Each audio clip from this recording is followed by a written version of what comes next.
La mesa y vela. No, vale.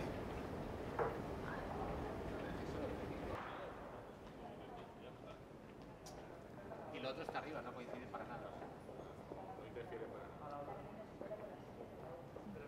Aquí. Victoria.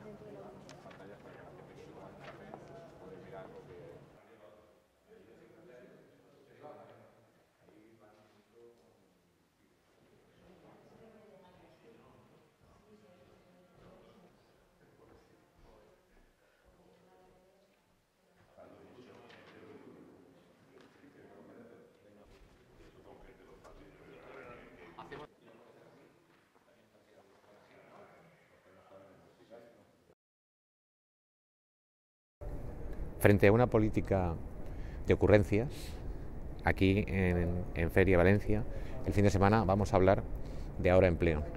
Frente a un gobierno que ahora vuelve a hablar otra vez de privatización de las pensiones, vuelve a hablar de subir la edad de jubilación, luego habla de bajar la edad de jubilación, frente a un gobierno que ahora quiere rectificar y suprimir el impuesto de patrimonio, nosotros en la Comunidad Valenciana y en el Partido Popular apostamos por la creación de empleo y por una política seria. Por eso vamos a organizar una jornada absolutamente participativa, donde habrán expertos nacionales e internacionales que intentarán aportar soluciones a lo que es el principal problema de los ciudadanos, el empleo. Va a ser como les decía, va a ser una jornada muy participativa.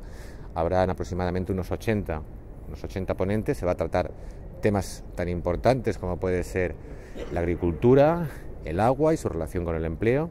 Se va a tratar también el tema del turismo, se va a tratar los empleos verdes. Vamos a hablar de empleo e inmigración. Vamos a hablar de empleo y discapacidad, porque lógicamente en este momento las personas con más dificultades tienen más dificultades todavía, para la redundancia, para acceder al mercado laboral.